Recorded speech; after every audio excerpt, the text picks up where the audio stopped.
Hi, this is Pod Save the UK. I'm Nish Kumar. And I'm Coco Khan. We're 1 week on from Trump's election win and alarm bells are ringing for the Labour government. We'll be speaking to Sky News political editor Beth Rigby about what a second Trump presidency could look like for the UK. And with changes to tuition fees for the first time in 8 years, we'll be digging into the crisis in higher education. We'll hear from the President of the National Union of Students, Amira Campbell, and the General Secretary of the University and College Union, Grady. Last week, Keir Starmer wasted no time in congratulating Donald Trump on his historic victory in the US presidential election. As the closest of allies, the UK and US will continue to work together to protect our shared values of freedom and democracy. And having had dinner with President-elect Trump just a few weeks ago, I look forward to working with him in the years to come. But in reality, the President-elect is already posing a headache for the Labour government. Joining us now to understand how Trump is infecting everything before he's even in office is Beth Rigby, political editor for Sky News and host of the Electoral Dysfunction podcast. Beth, it's great to have you here. So nice to be here. I just wish I was in the studio with you like last time. Yeah. You're the only political journalist left here in Britain, aren't you? Haven't they all gone to COP? I'm being dispatched next week, though. He's going again. He's going somewhere else. So I was like, I can't do another trip. We did Samoa and we were there for 5 days and 3 of those days were on a plane. Can you imagine that?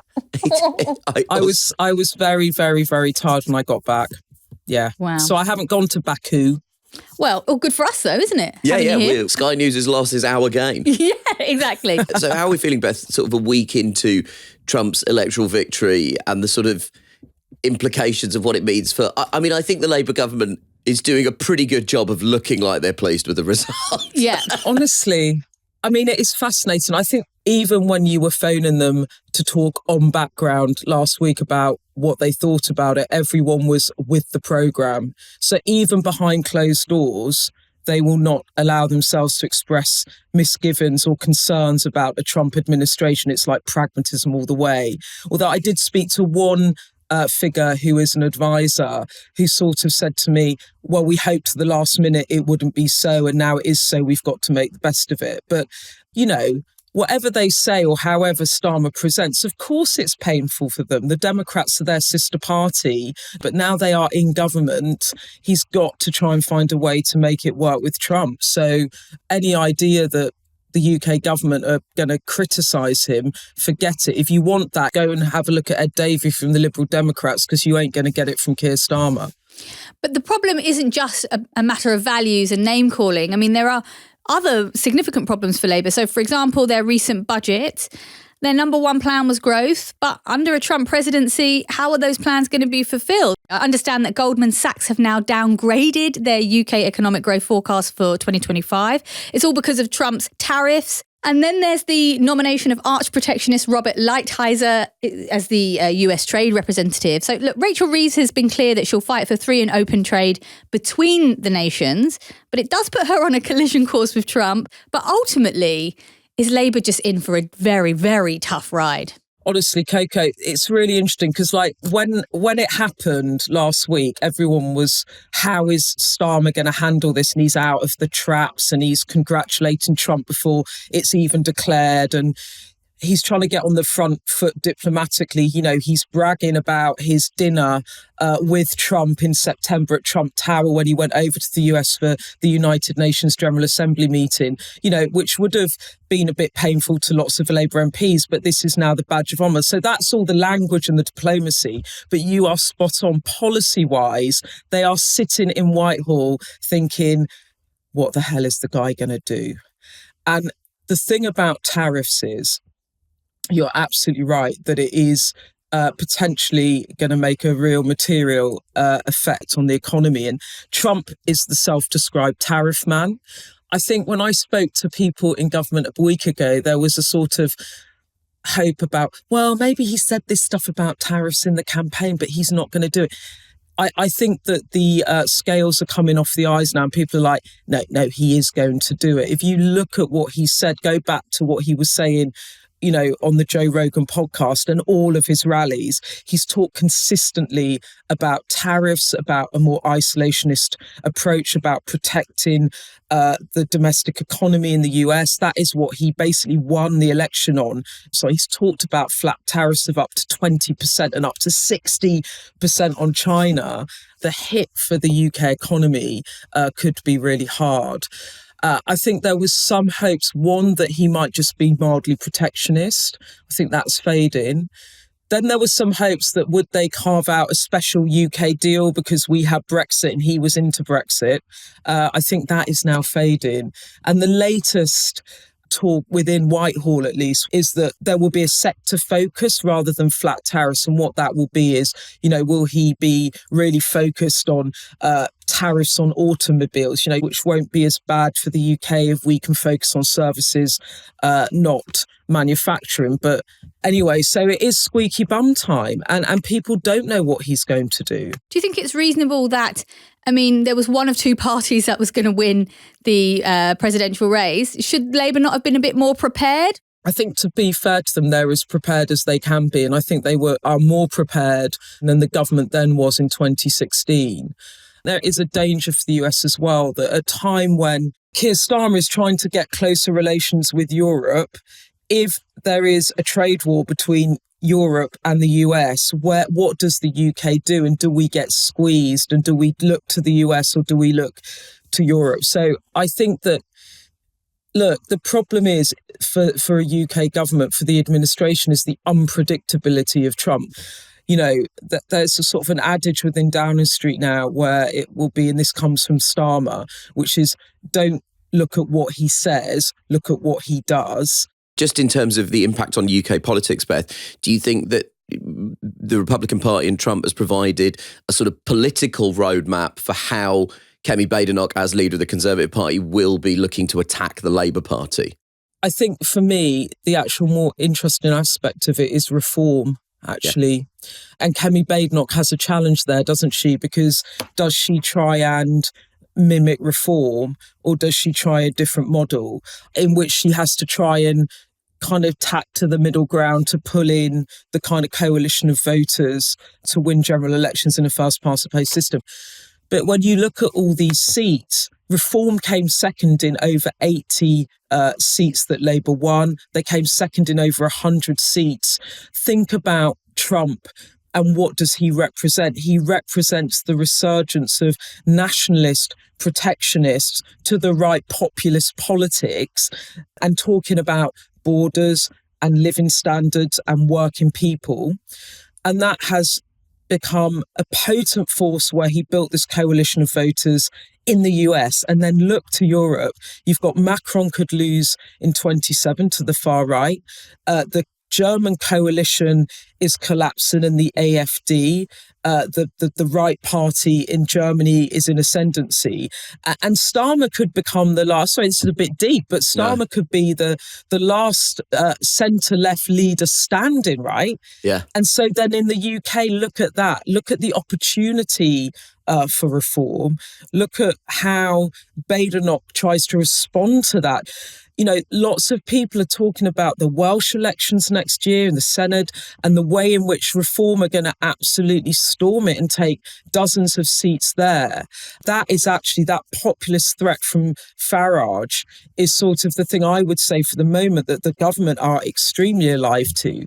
Starmer on the plane over to Baku, to COP, when he was asked about what his priorities were, his priorities are now economy and borders. Guess whose priorities they were? It was Trump.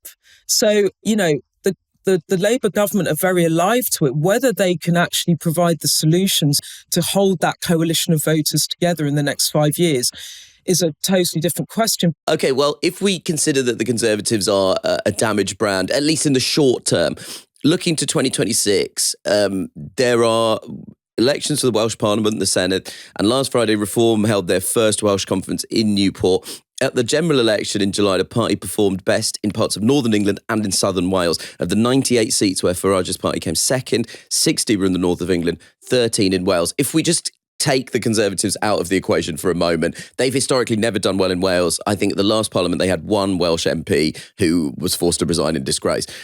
And let's just consider these Welsh elections in 2026. How concerned should the Labour Party, the Greens, the Lib Dems and Plaid Cymru be about Nigel Farage and reform in the short term? Funnily enough, I was at a dinner, an awards dinner last night in which I didn't win an award. I'm sorry to hear that. That's fine. I didn't expect to, because Billy Kember won the award for his amazing investigative journalism. So, you know, love him. But also Will Hayward was nominated. We love Will. We absolutely love him. Yeah. Will. He's our friend of the show. Don't steal him, Beth. He's mine now. Okay. He's mine. I got his number. We're texting all the time. I see. Oh, great. No, but we were talking about exactly this. And he said that Labour don't know what's going to hit them. Right. Wow. In the Senate elections next year, that reform could just sweep in and take dozens and dozens of seats. And it is interesting because Farage launched their election campaign in Wales.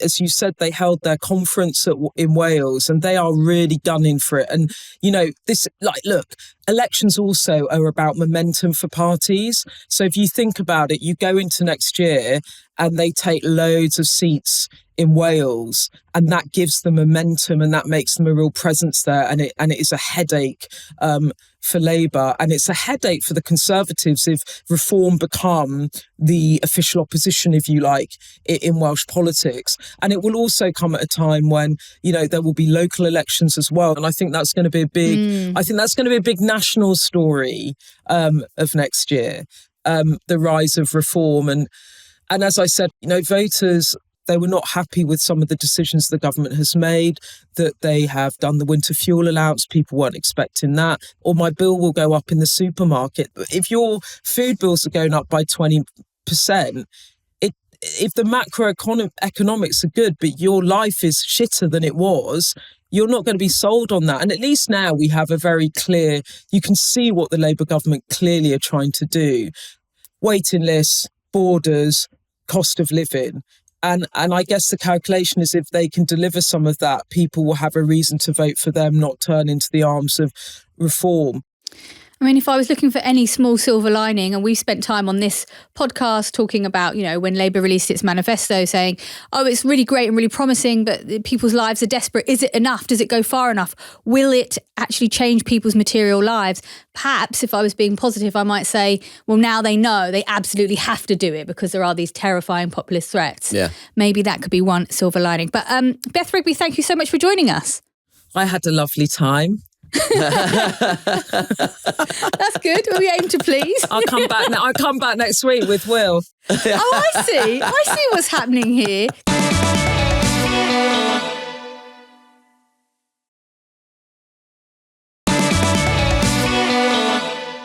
Now, as mentioned last week, the Labour government has announced an end to the freezing of university fees. Next year, both tuition fees and maintenance loans in England will rise in line with inflation. The rise of 3.1% may not sound very much, but it's an increase of £285 and it takes fees to a total of £9,535 per year. But politically, it means a lot more. It's the first rise in 8 years, and it comes after Labour had committed to abolishing student fees in 2017, but then abandoned its pledge. Something the Tories aren't letting them forget, by the way. They're shouting U-turn at every chance they get. The fee rise has been welcomed by many universities as they face budget deficits, course closures and a fall in international students. But here on Pod Save the UK, we have crucial questions. And the main ones are, how are students and graduates feeling about this move, and staff at universities? And ultimately, are there alternative solutions? We asked you all to write in with your experiences, and a huge thanks for the many responses we've had. We have tried to include as many as we can in the discussions that follow. So, you know what, let's just get to it. Joining us first is Amira Campbell, President of the National Union of Students. Amira, welcome to Pod Save the UK. Thank you for having me. So what was your reaction to hearing the government is increasing tuition fees? And does it make a difference to you that it came from a Labour government? I think it does make a difference. My initial reaction on the day was, crap, this is going to be a long week at work. Yeah. No, but to be very serious, tuition fees rising is always going to be unpopular. It's never been popular in the UK. Obviously, this is specifically in England. And it's really interesting because when we go through the history of tuition fees, you think 1998, first introduced, £1,000, 25% contribution from the student, 75% contribution to the state. We're now sitting in a place where the state contributes about 16%. Comparatively. So I guess for me, like a raise in tuition fees, and it's one of those where it's like, it's almost like crowdfunding for universities at the moment. It's like a small increase comparatively to some of the other increases that we've seen in history. But it's the nail in the head that says we aren't interested in turning back the tide that has changed between the balance between states and students, right? I mean, they've sort of sweetened the blow with some real good stuff around maintenance. But the real question is, if Labour are really interested in access, do they not recognise that a raise in tuition fees is one of those barriers? Well, what they would say is, well, we have no choice. There's all these different problems. Do you think this tuition fee hike will actually fix any of those problems? Oh, nowhere close. And universities know that it's not going to fix the problem. Yeah. Universities just trying not to go broke this year, right? This is a very short-term patch. And I mean, it came with an announcement of a real review around higher education funding, et cetera, et cetera. The government know this is not going to fix a long-term issue. And then with the piece that they've done around sort of national insurance, universities are arguing that it's sort of just balanced out the checks for them and not actually made an impact. But I mean, I think the government know that something needs to be done more long-term. That's why they've announced this review. And so we can only be hopeful that a Labour government that, generally speaking, out of the two leading parties, tends to be better for students. I'm happy to say that.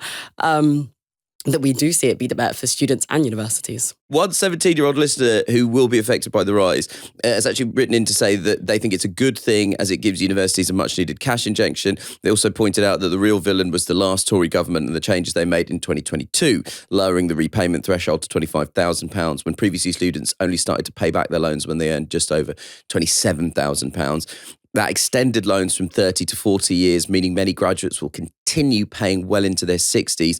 Should we be pointing more fingers at that policy, or is it now just pointless to sort of even talk about the Conservative Party? Do you know what? I'm not afraid to vilify the Tories. So, they make it easy, don't they? And that student obviously isn't too. Yes, we need to point fingers at the repayment process. Because currently we're sitting with the least progressive repayment process. And the repayment process has always been sort of the UK's way to soften the blow about the fact that out of all sort of OECDs, we contribute the least to tertiary education, right?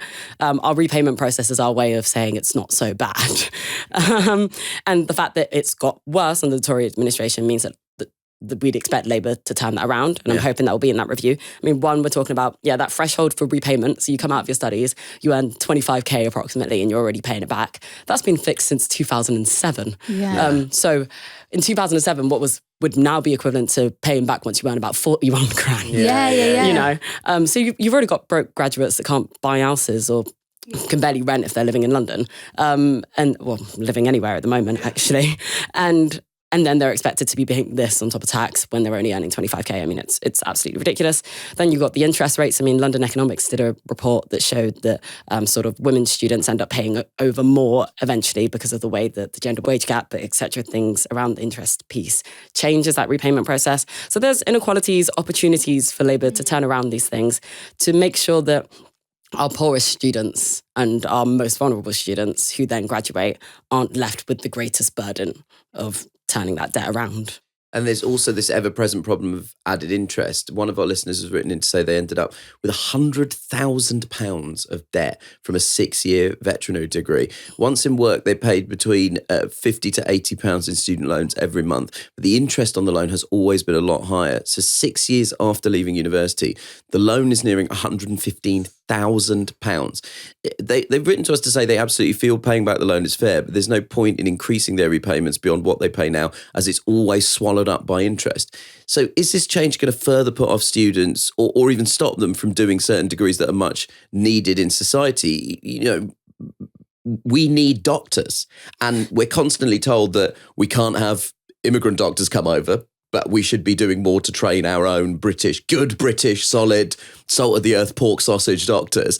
But pork sausage is a new one for me. How can you square that off? Medical degrees require more in higher education. Is again, so we're looking at this as how do we deal with this? Repayments is one problem, but interest is a huge part of that, right? Is there not an argument? Is there a way that you could cap interest on student loans or at least reduce the interest payments? I mean, one, it's about a progressive interest system that's actually tiered based on how much you're earning, et cetera, et cetera. Two, we could be more innovative with it. I mean, last year there was some modelling that we did that showed that if you did progressive interest in a certain way, then you could reintroduce maintenance grants, which means that for your poorest students who then come out of that study, because obviously your poorest students who required the most maintenance then have the most debt to pay back, right? And I mean, as you said, you've got 1.8 million students with £50,000 debt approximately, some people nearing over 200,000, depending on the amount of study that they do, et cetera, et cetera. And realistically, for most people, they're not going to be able to pay it off, you know. We have the chance to make sure that the interest is burdening the people that earn the most straight out of their study. So the people that go in and become millionaires, not that many of them, but those that do end up picking up that pieces. And then I think like the whole narrative around migration in higher education is boggling to me. I mean, you got countries in Europe like Germany, for instance, who will pay for both the tuition fee obviously and the maintenance for their students to come study abroad and to engage in that piece. And then we absolutely vilify our international students in the media here in this country, but also vilify them through policy. Interest has always been unfair on poorer people. And it's even when you go and get a mortgage, like the more money you have up front, the less you pay in your repayments. It's all set up to ensure that those who have the most pay the least. So I'm not surprised this has kind of happened. Hearing you talk about the maintenance grants really gave me a shock from the past, because I got a maintenance grant. I was a poor kid from a council house. I went to university, and I think it's fair to say it changed my life, and I'm really glad I did it. And at a different time when it was hard, but not as hard as it is now. I guess my question to you is, and I apologise if it's still a big one, is university still a vehicle for social mobility?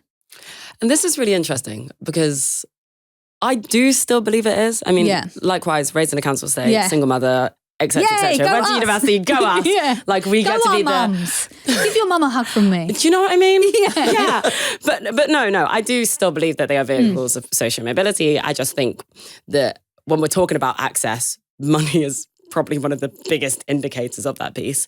And if there isn't money in students' pockets while they're studying, if they're burdened with debt the whole way through, then it becomes less of that vehicle for social mobility. But I mean, I remember there was a study done that apparently one of the biggest ways for sort of advancing socially, or whatever you want to call it, was through who you know, right? Yeah. And through meeting people. And the reality is you go to university and you're probably going to meet some posh people. Yes. Ed Gamble.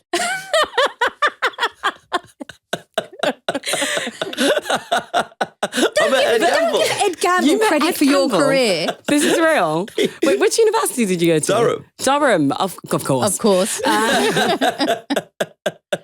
The thinking man's Oxbridge. Said only by people in Durham. I feel very strongly like in this idea that like you learn. Your degree is about 5% of what you learn at university. Yes. And like without going to university, there wouldn't have been the opportunity created for me to do comedy in a completely safe environment. But yeah, who you know is a big part of it. It's supposed to be a kind of social leveler, right? Whenever people say, oh, we need fewer people at university because too many people are going to university, I always think, but who are you going to exclude from that? So that's an important part of it, right? It's not just about the degree. I mean, you saying that 5% really resonated with me. I mean, I studied music at Birmingham and did all the freelance stuff, et cetera, et cetera. Got into student politics, ran a black student campaign. Like I would not have been here without all of the stuff that I did around my studies. It's interesting because we all did arts degrees, basically. Yeah. And so, you know, a lot of these conversations we even just had now, like, oh, well, doctors, and it's quite easy to understand it when you talk about like architecture and these things that require longer training. But it should be the same for the arts as well, right? Like working class kids should be able to fulfill their artistic talents as well. In terms of maintenance loans, which now those are designed to cover costs of living, this should be the leveler, right? The maintenance loans. Yeah. So students living at home can now borrow an extra £267 a year, while one living away from home in London can borrow an extra £414 a year. But does this go far enough? Like quite a few current students wrote in to say that their maintenance loans don't cover the high cost of living and student accommodation. and it's forcing them to get part-time jobs, which doesn't leave much energy or time for their degree. Or, for example, for doing comedy or writing the student newspaper or involving yourself in student politics, which again is what we're talking about in terms of part of a university education. The Institute for Fiscal Studies has said that even after the uplift, the poorer students will be entitled to borrow about 9% less than an equivalent student 5 years ago. What are your thoughts here, Amira, about maintenance loans? And the thing is, we've been screaming about maintenance loans. Like NUS has been screaming about maintenance loans for over a decade now. Because initially they were created to cover the cost of living. Then it was like, oh, your parents should be able to like contribute to the maintenance loan and cover a certain portion of it. Now we're at a point where the amount that you're expecting a parent to contribute is just not feasible. It's not going to happen. It's not even close.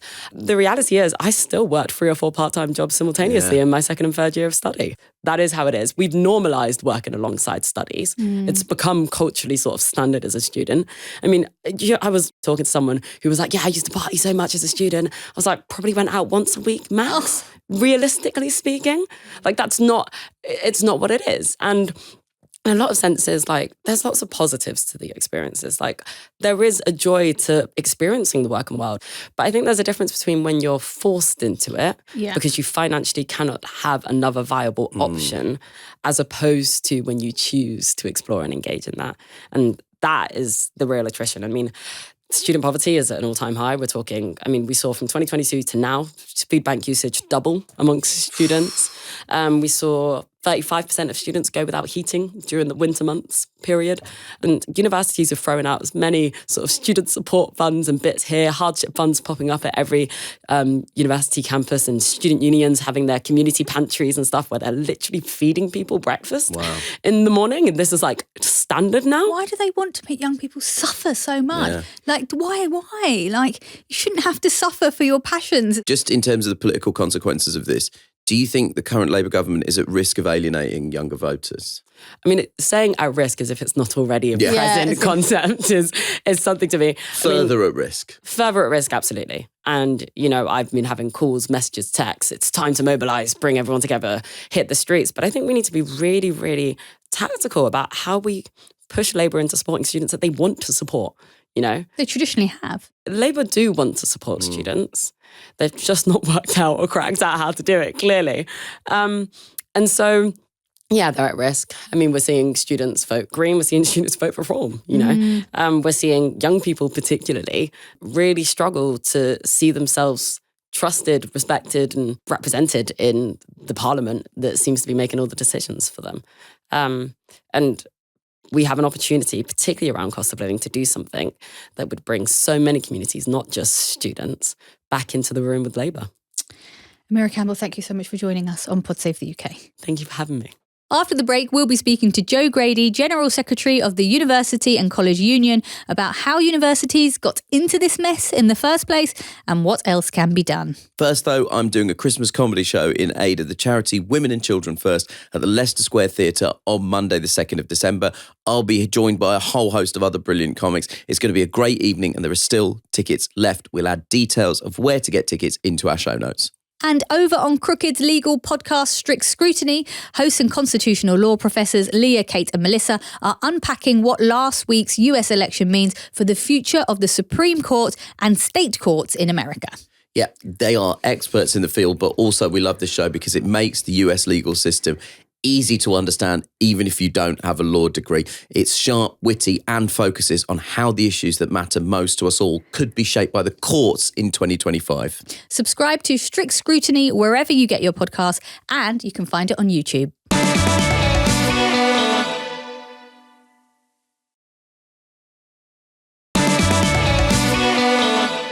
So it's undeniable there's a crisis in higher education. 40% of England's universities are expected to run budget deficits this year. There have been redundancies aplenty, and it's rumoured that several universities are on the brink of bankruptcy for the first time. But how exactly did we get here? Joining us now is Jo Grady. She's the General Secretary for the University and College Union and a lecturer at Sheffield University. Hello, Jo. Hello. She's also in Madrid on a conference, so we're extra grateful for you for joining us and not just hanging out in what I imagine is slightly better weather than it is in the United Kingdom at the moment. It is, and even if it's bad weather, they've got tapas, so... Yeah. So, listen, we've been talking about tuition fees. It's obviously been a bit of a thorny subject since they were tripled under the coalition government in 2012. I remember it well. I felt personally attacked at the time. It was meant to fix the education crisis. So why hasn't it? Well, it hasn't fixed the education crisis for many reasons, because I would argue it was never intended to fix the crisis actually at the time. So what happened back in 2012 is we had a tuition fee hike. So on the surface of it, you would say, okay, that provides money to universities that they need. But if you just dig a little bit below the surface, it didn't replace the money that government then cut in direct funding to higher education. So there was already a kind of a funding cut at that moment. Mm-hmm. And obviously what has happened since, because there's been an understandable reluctance to increase fees, the value of the money going to funding has stagnated or has actually dropped because fees have stayed the same. So there was an issue with funding at the time that hasn't been corrected since. The model has been doubled down on and has been lobbied for more of the same, which isn't going to fix the problem because it didn't fix it at the time. So one of the ways that universities have managed to stay afloat, it's kind of being topped up by international students. So in 2023, 1/5 of universities' income came from overseas students. Obviously, we have also seen restrictions on student visas that the Conservatives introduced at the start of this year. That saw applications drop. I mean, just on the topic of using international students to plug this gap, is that right? Is that ethical? Does that not have knock-on effects to all of the students? The issue is that the fee system that was really introduced in 2012, it didn't fix any underlying funding problems. It increased them, and it introduced a really kind of quasi-market, which, as you said, forced the sector into pursuing business models that have made the sector's finances inherently unstable and has created massive wealth inequalities between older and elite universities and some of the newer universities. And the way in which international students have been caught up in that should be really horrifying to everybody. So I'll give you an example. International students during the height of the pandemic, where we didn't know as much as we might want to have known about the virus, but we did know it was highly contagious. And, nation states were closing borders to try and decrease travel. Some universities were actually chartering private jets to fly international students to the UK. Yes, when we knew what that meant was they were going to be sat in incredibly expensive accommodation, not having access to any support structures, learning online. How incredibly irresponsible and unethical. And all of that is to plug a volatile funding regime which sees institutions, whether they are international or home students, trying to stockpile students to get as much funding in as possible. We've talked a lot about students, understandably. We should also talk about staff at universities, because another way the costs have been kept down is via an erosion to staff pay. One of our listeners who works at university has written in to say, if the salary at the top of their pay grade had kept pace with inflation over the last 15 years, they'd be £10,000 better off. Now, what that amounts to is, in real terms, an 18% pay cut. And because higher education is effectively a monopoly and many staff are specialists, it means they can't move for a pay rise and often feel stuck. How bad is the other sort of side of this crisis, which is staff pay and how that translates into staff morale at universities? Yeah, I mean, it's a really important topic to cover. So for staff pay across the board, it's fallen by 30% in real terms since tuition fees are increased in 2020. So this myth that the fees pay staff wages needs to be, stopped straight away. And universities have developed business models that only function if they can exploit staff.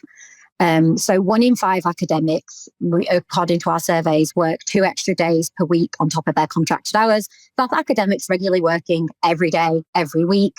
Almost a third report feeling emotionally drained. Almost 8 in 10 staff say they have to work very intensively, often or always. Over half are showing signs of probable depression. And over a third are employed on some form of fixed-term contract. And what that means across the sector is 90,000 people who are the people who are doing a bulk of the teaching. They're on insecure contracts. That's enough to fill Wembley Stadium. And when you compare that with vice chancellors, so the people who run universities, the CEOs, the Jeff Bezos of universities, their average salary is £325,000 a year. When the vice chancellor of Oxford University stepped down and left a year ago, she got a £1 million exit package.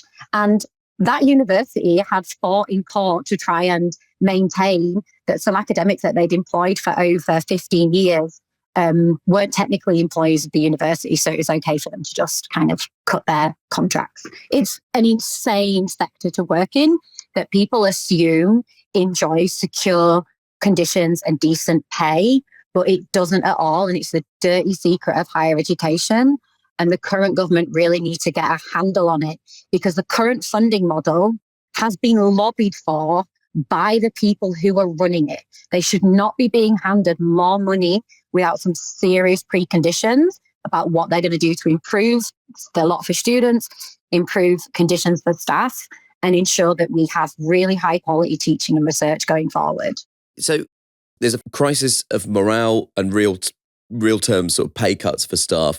We're also talking about a situation where only 30% of students think their course is value for money. We've had several listeners write in saying their universities fired technical staff, which means they can't access the full benefits of their course. What does a better model actually look like? How can we pod save the universities? Now, I would argue that we need an alternative funding model. Before the general election, we put forward a number of suggestions to Labour as to how they could do those things. We suggested that they could tax profiteering businesses. Shock horror. They could do that quite easily. A lot of the reason people are encouraged to go to university is that they can earn more in the labour market. Well, businesses profit a lot from a highly educated workforce. We modelled they could put up corporation tax by 12.3%. It would solve the university funding crisis immediately. I think if the government are going to give more money to the sector, they need to make sure that vice chancellor pay is decreased. They need to end that marketisation of the sector that keeps bringing more and more profit making. And the profit incentive in higher education is huge, not just through fees, but all of the private landlords, all of the private buildings now that rent out space to students. Like, students are a huge sector of the economy and site of value extraction in a really, really unethical way. All these vultures circling. And also, when we think about student loan debt that the government can just change the conditions as to when and why and how you have to pay it off. Like, we wouldn't allow any other section of our society to be treated in such a way. And yet, students weren't even included in the budget. They were an after announcement. Oh, it was interesting when you were saying about a tax on businesses who benefit from graduates, because that's just a question I've been having knocking around my head. So much of the conversation about university, when I went to university, it was because I had a great passion for English and I just felt I was quite good at that, and I wanted to be in an environment where I could be good at something and take those, and grow as a person. Yeah, probably there was a part of me that thought, it'd be nice to have a bit of money and get a nice job, and but I never had, it wasn't so big in my mind, shall we say. Whereas I think now it's education to get these jobs. But isn't that a myth now? Do you think maybe the higher education sector needs to be honest when they're indebting these young people, potentially paying their loans off till they're 60 years old, that actually, sadly, this circumstance is not going to do that?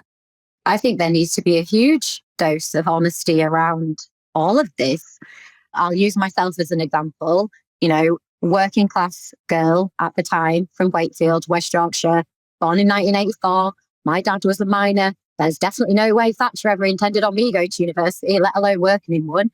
And I went because I really wanted to go, and the idea that I would have been put off doing that, and it wasn't about, am I going to earn more? It was about, I'm clever, I want to go.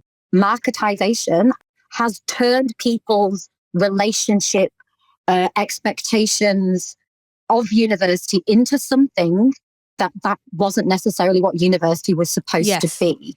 And I think that there's a bigger and broader conversation here. We have had 15 years of austerity. We've had, whether it's university, colleges, adult learning decimated by the Tories. We've had communities feeling, and in some cases, genuinely, being left behind. No investment, no prospects, no hope, no ambition, no escape. And then you're saying to people, and the only way you can get out of that is to sign yourself up to £45,000 worth of debt. And then actually at the end, you're not going to get the golden ticket future that you thought of. It's like, there's probably a reason why lots of people feel that there's no prospects for them. So I think, there needs to be a different funding framework, because I think there's been a complete erosion and corruption of what higher education can and should be. And it's been done in the model of the market. So in terms of the short-term future, I'm interested to know whether there are further rises on the horizon. In September, some university bosses suggested that the fee should rise as high as £12,500 a year if costs are to be covered. Surely that's completely unworkable, or is this essential in the short term for the sort of future of higher education? In my opinion, handing more fee income over to vice-chancellors is like giving gasoline to an arsonist, right? They have lobbied for a model that doesn't work. Our union did some calculations on the figure that they put forward, and we calculated that if fees increased to that much, 6 in 10 students wouldn't pay their loan back. If you needed a better example that the system does not work on its own terms, it's that insufficient amounts of students will ever earn enough to pay it back. Why keep doubling down on that kind of model? It doesn't work on its own terms. The only way out of this, and vice chancellors don't want to hear it because it means more regulation for them. Labour possibly don't want to hear it because it means backing a completely different model, is developing a different funding framework. A funding framework that does not attach pound signs to students, and a funding framework that, puts more measures and accountability on vice chancellors who've been running universities as businesses that only work by exploiting staff and students. It's so interesting hearing you speak, because there is a false narrative about the higher education sector that it's full of lefties. And then actually what we're talking here about is bare-nosed commercialism, free market economics. Just quickly though, you said you made alternative funding proposals to the government with your union. They don't seem to be listening. Do you have any hope for this Labour government? What's the plan here? Do you know?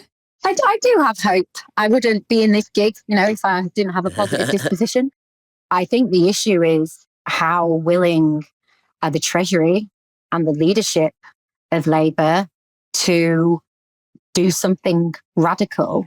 It's necessary. In my opinion, there is no way out of it. So I don't want to rule out that they couldn't do it. They've increased fees for 12 months. They've made it a review.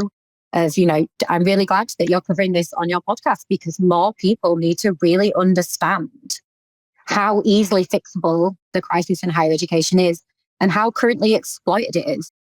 Jo, thank you so much for joining us on Pod Save the UK. We really appreciate your time.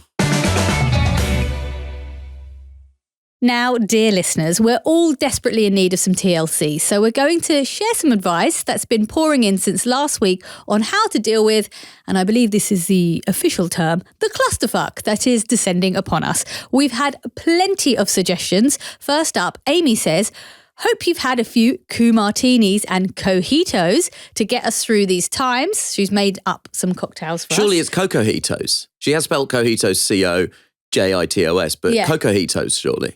Well, I mean, you can take it up with Amy if you want, but I mean, I think cojitos also works. And she actually has provided a recipe for the cojito with a spin on the traditional ingredients in a mojito. So the spirit is white tears rum. That's quite good, actually. That's really funny.